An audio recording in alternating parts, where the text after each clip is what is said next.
Science Podcast. My name is Tyler Bublitz, and welcome back to the 6th Sunday after Epiphany for the week of February 12th, 2023, and I'm excited to have you here. I'm excited to dig into this week's podcast, and I'm excited because we get to continue talking about the Sermon on the Mount this week as we are quickly approaching the Transfiguration Sunday, which is next week, and then dive right into Lent. It's all happening so quickly here, but it's an exciting time of the year as we continue to reflect on what does it mean to be the light of Christ in this time, in this period, and when we are contemplating this and working with this, I think there are a lot of things that we need to contemplate. And I think this week, especially being an American, I think this is a hard-hitting topic that we will be getting into as the Science Tie-In this week. So hang in there, we'll get there, but we first got to get into the question for last week. The question for last week, which was, where are we going to challenge and reimagine our faith? And one of our loyal listeners, I thought, brought up a really good response to this last week, and I think it's worth kind of bringing out. This person then spent some time on thinking about the golden rule in which we have do unto others as you would have them do unto you, which seems easy.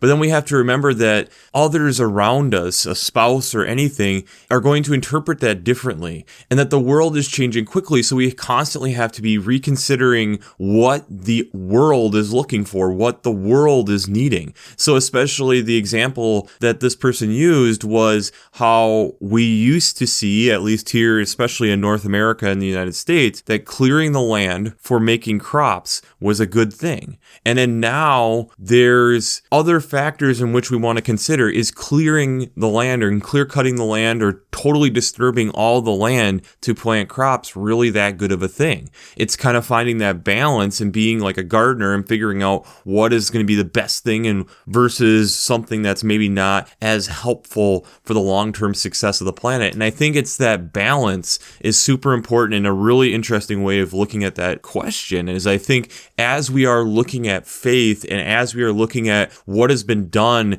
within the church as a whole, I think there's this question of the things that we've done in the past were good for what was done in the past, but we have to also be able to reimagine and rethink, is it still serving us in that way?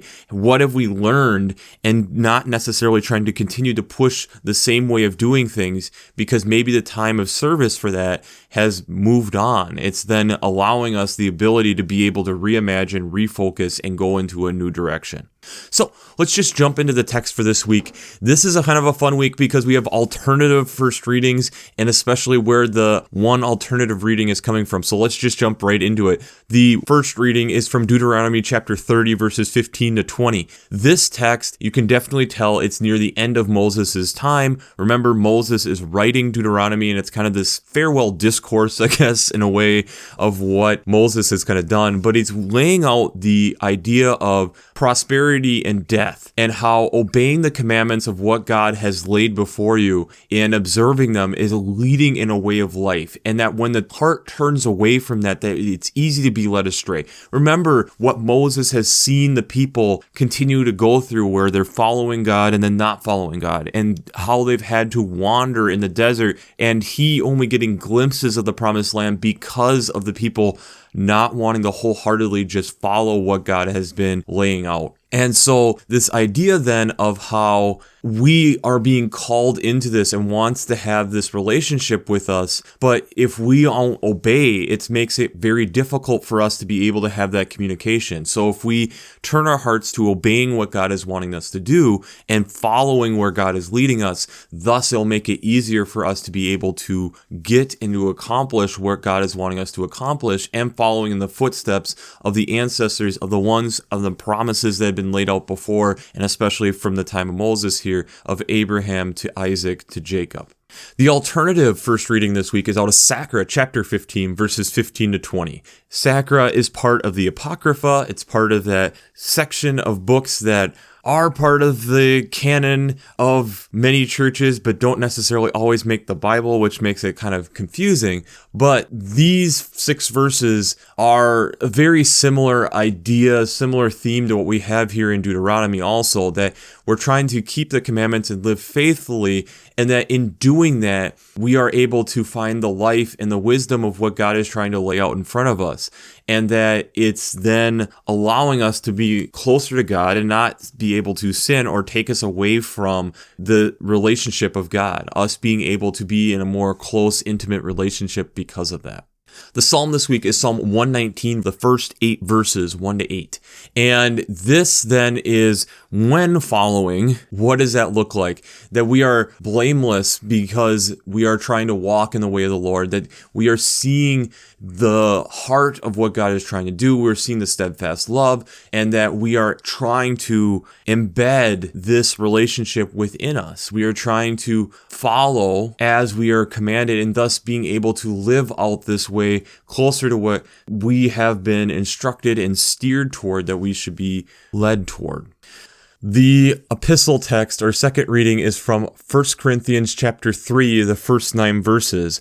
And this is a text I would argue that easily could be the meat and potatoes of a gospel this week. And I think it plays really well with the Deuteronomy text and where we'll be getting to with the Matthew text. But I think this is one of the hard-hitting ones, and especially for what I'll be talking about this week, this is kind of a text that I'm really using a lot. So this is that continuation of Paul talking to the people in Corinth. And one of the things that really stood out to me was verse 2. I fed you with milk, not solid food, for you are not ready for solid food. Even now you are still not ready, for you are still of the flesh. For as long as there is jealousy and quarreling among you, are you not of the flesh and behaving according to human inclinations? This idea here in verses 2 and 3 of there is so much more that is wanting to be given, but yet are we ready for it? Paul gets into the quarreling that is going on. I belong to Paul, you belong to Apollos. Who is giving the insight to these people? It's God. God is giving them the growth to be able to preach and to help lead these people. It's not that you're following these people, you're following God that has embedded the Holy Spirit within them. And so it's not worth this bickering of who are you following. You are following Christ. You are following who has embedded this stuff within you. And I know coming from a 21st century viewpoint, there's parts of us that feel like this doesn't relate to us, but I would argue in a lot of ways it does. Because we also will argue about, I belong to this church, instead of saying the church. I belong to this church, not that church, because this church is better. Yeah, it might be better for where you're at in your faith journey at this moment, but it doesn't mean that the faithfulness of what God is doing is any less important that's going on at the other church. And so it's this idea of what Paul is building on here. The gospel text then this week is out of Matthew chapter 5, verses 21 to 37. This continues kind of where we left off last week, and it's this idea of how Jesus is telling us to continue to build upon the ideas of what has been laid out before. And this is where it kind of plays well with what Paul was laying out, that I want to give you more, but you're not ready for it. The listeners, and I think even us still today, listening through what Jesus is laying out here, it's not an easy message. It's not easy to absorb. There is a lot to mull over and chew on. So starting even in verse 21, you shall not murder, and whoever murders shall be liable to judgment. But Jesus then digs into talking about the liability of us holding on to that guilt, or holding on to jealousy and holding on to these things, that this is in a similar manner to that we are essentially not letting it go. We are not giving forgiveness. We are not letting it go on. Instead of us holding on to it, it's actually preventing us from being able to see part of what God is trying to have within his creation, because we are so reluctant to letting it go. This is where then we also get into, and especially for people who've gone through a divorce, these next 10 verses can be really difficult. But starting in verse 27, that you shall not commit adultery, and talking about how adultery isn't just the physical act. It's also the visual, it's the lust part of it within our own hearts, that when we are imagining and visualizing and putting all that within our own brain, that is that same thing. And that's just where Jesus then is saying, well, then you should be trying to depart that from you, cutting off these different limbs so that you do not have to go through this. And then verse 31, whoever divorces his wife should give her a certificate of divorce. But then we get into this thing of how Jesus is, and this is where it gets very difficult, this committing adultery even after a divorce has happened because there hasn't been a uniting within the faith. And I think it's one of these things too where personally I think there are times where yes, divorce does make sense, but I think it's also recognizing that marriage is meant to also be a sacred thing of a uniting of two people together, and that they're coming together spiritually as well, and it's recognizing that. And I think that's part of what this is getting into. And so this continues on that theme of what Jesus has been talking about, coming back even to last week, of these commandments of what we've been given. There is a deeper level that God wants us to get into, and we need to be able to absorb the first part to be able to get into this deeper part of being able to process then what is the long-term implications of this? What does this really mean, and how does this impact our relationships around us?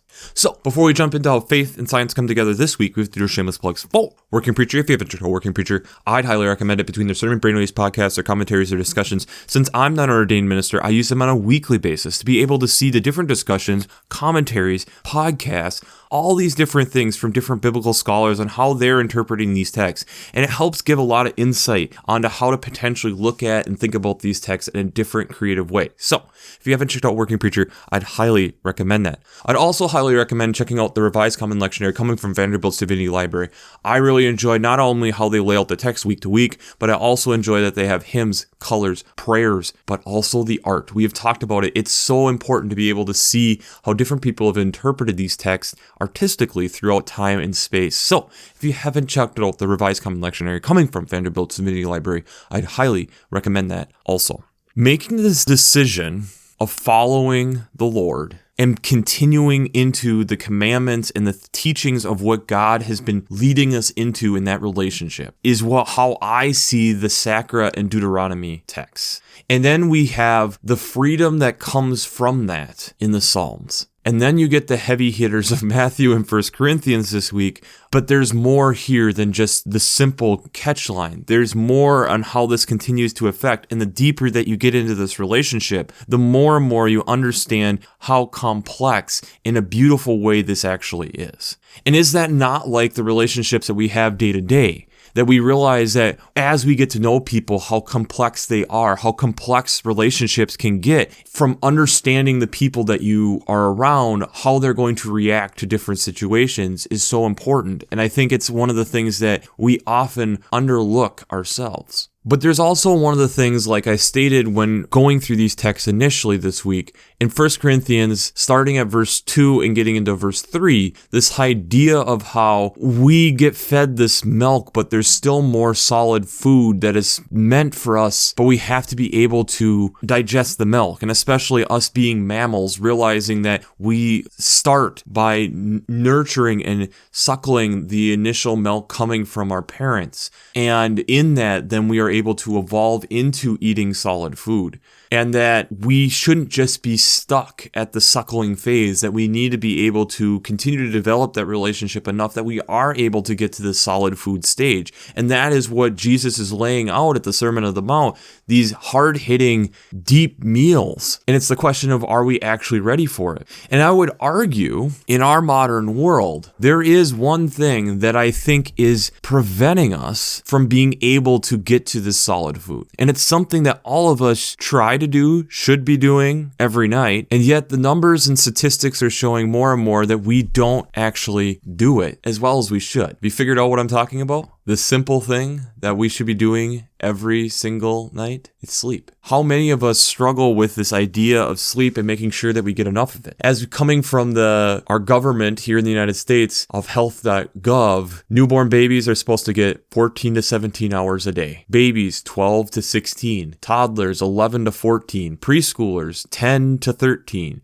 School-age children, so elementary school-age children, 9 to 12 hours a day. Teenagers, one of the difficult brackets, 8 to 10 hours, and most adults need about 7 hours, and I was also seeing in other places 8 hours of sleep ourselves. And as adults, most likely listening to this, how often do we actually give ourselves that type of sleep? And the scary thing, as I was looking at this and thinking about this and questioning, is this something that is preventing us from actually getting into deeper solid food? I started realizing more and more when looking at this that one, this is very scary stuff that we're dealing with here as you look into all the studies that have been done on sleep and what it does to the body, and we'll get into in just a moment. But two, yes, because I think in a way it prevents us from actually being able to hear what God is saying. We have been able to recognize that within our bodies, if you take a group of people who do an all-nighter versus those who are sleeping 8 hours, there is a 40% reduction in the ability to learn, period, for people who have pulled an all-nighter, just to be able to learn. And this is one of the things that they are recognizing and looking at. It's not even just the night before,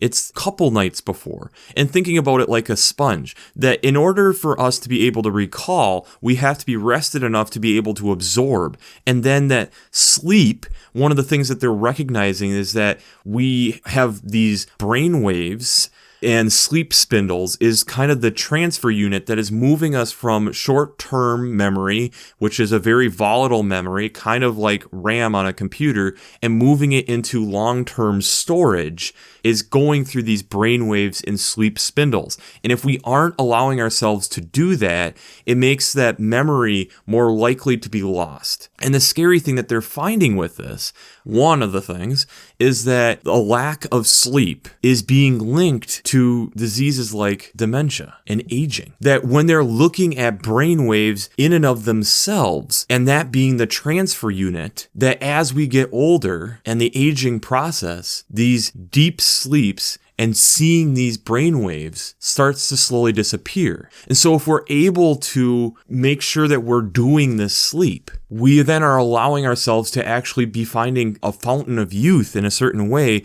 that we are able to live longer. I was listening to a tech talk from Paul Walker, who is a sleep scientist, and again, I'll attach the links down below. But one of the statistics, and he brought up male genitalia and how people get less sleep versus those who get more sleep, even just in the physical size, is smaller with less sleep. But one of the things that I found really interesting was this. Men who sleep 4 to 5 hours a night have levels of testosterone that are usually about 10 years their senior, that they're aging a decade because they're getting 4 to 5 hours of sleep. This, to me, is just kind of a, wow, that's kind of crazy to think about. And as we are looking at all this, we're seeing this interrelatedness that all of this has. And the problem is especially within the culture that we're in, well, we'll just use sleeping pills. We'll just use drugs. The difficult thing with that is that's a blunt force tool, and it really doesn't allow for natural sleep cycles. So thus, it really isn't helping us. Another way that they've been able to study and see how sleep really does affect us is looking at daylight savings time, where you have this kind of natural experiment going on where 70 plus countries do this throughout the world. And what we've been able to notice is in the spring, when you lose an hour, there's a 24% increase of heart attacks the next day. And this profile also it also kind of mimics within car accidents and suicide rates. And also in the fall, when we get 1 hour more of sleep, the reduction in heart attacks is 21%. So this idea of how necessary this sleep is and how sleep deprived we actually are.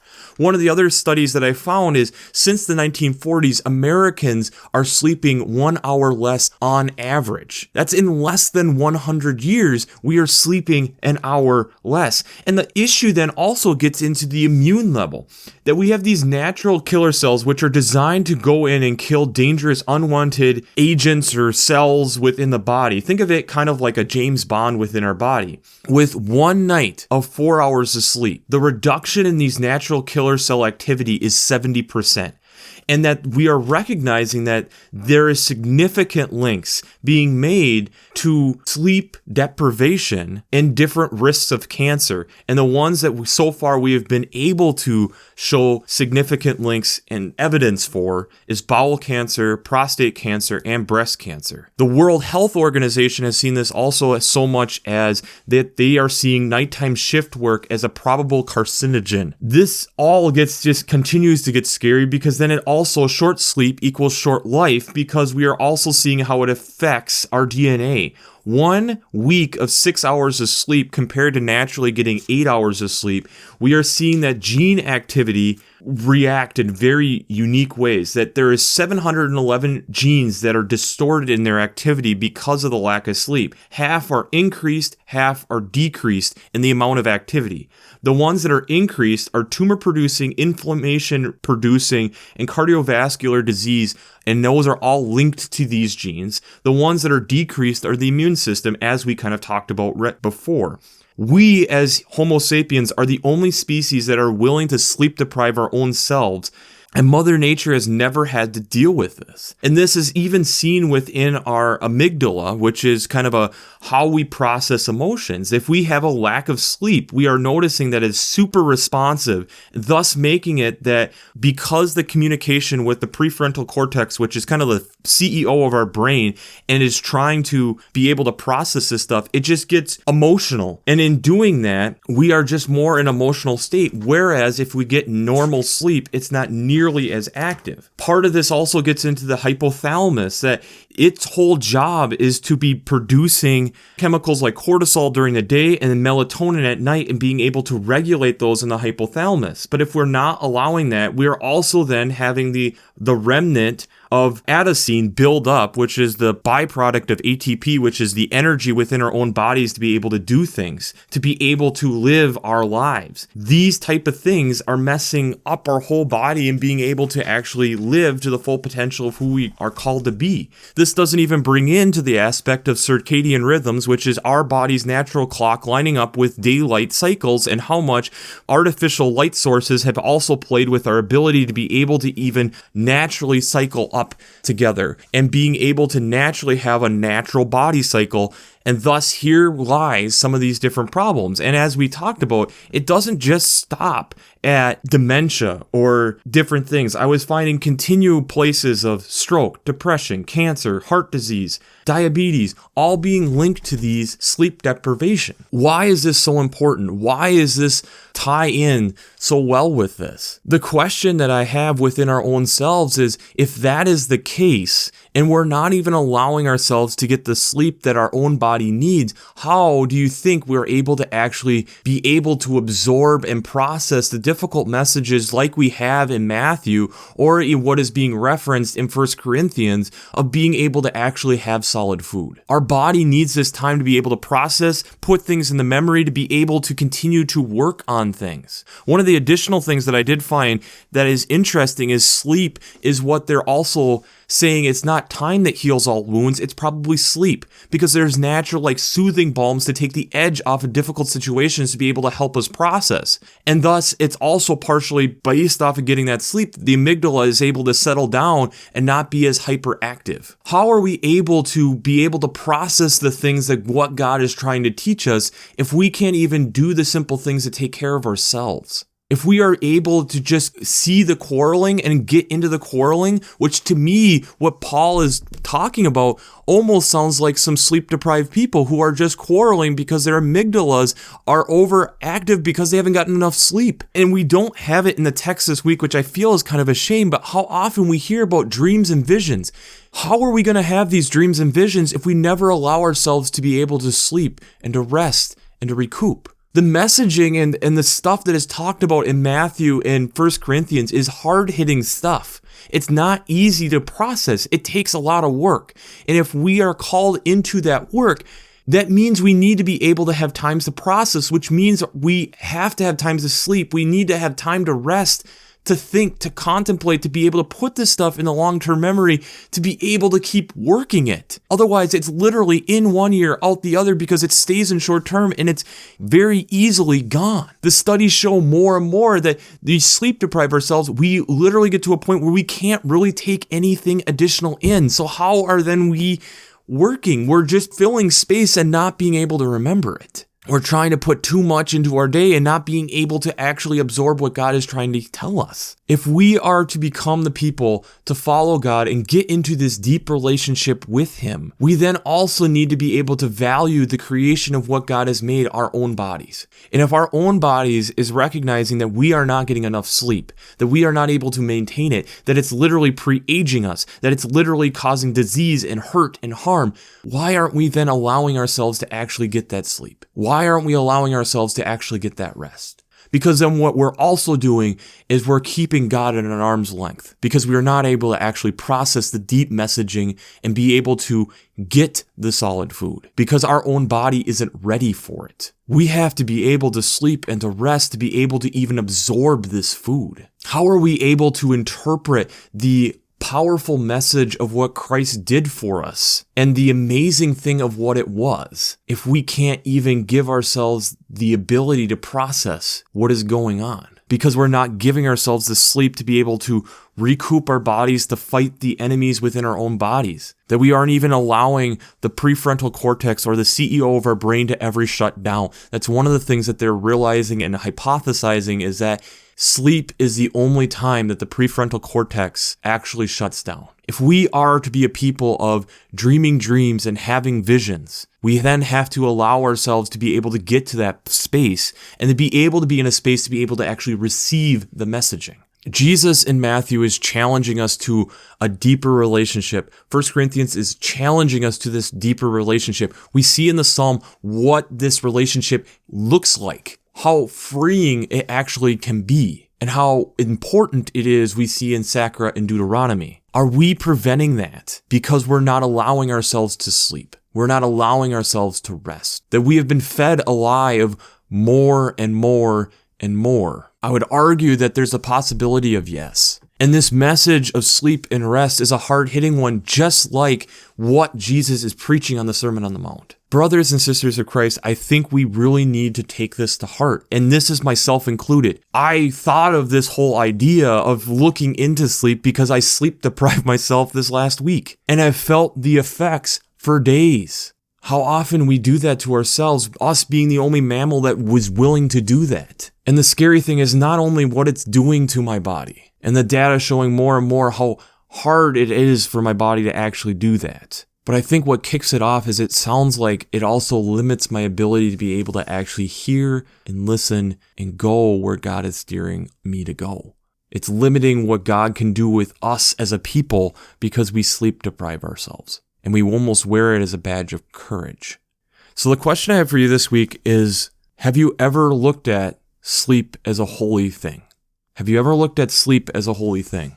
Because as I'm looking at this and hearing about how do you get better sleep, it sounds eerily similar in certain ways to how we walk out this faith. Hear me out. So tips for falling asleep, according to a sleep scientist: regularity, cooler temperatures, getting the body in a space that it makes it easier to fall asleep, getting us into a space that's easier for us to be able to connect with God. Darkness. If we don't ever experience the darkness, how do we actually experience the light? How are we able to actually see the light of Christ going in our lives if we are constantly surrounded by light? We don't actually know what artificial light is versus the true light, and we don't actually know what darkness is and can't even spot it. If we're having trouble getting up and walking around and doing something else, and then going back to bed when you're actually tired, making sure that if the routine is feeling stale, then do something else to revitalize the relationship. Avoiding caffeine and alcohol, because it can make it harder to sleep. Avoiding things that's going to separate and make it harder for us to get in that connection with God. And develop a wind down routine. Develop a way that you are connecting with God regularly. Sleep is a holy thing. We need to value it and treat it as such. And in a world that seems to not value it and seems to try to value pushing and getting as much out of every moment as we possibly can, and sleep is something that we can do when we're dead, the studies are showing that no, it leads us to death. And if we are called to be people of the light and called to be people that live our lives differently, I'm challenging us to value sleep and take it and see it as a holy endeavor. And then we might really be able to see and hear what God is really wanting from us. So, we'll wrap this up as we always do. I pray God blesses you through your faith and amazes you through science.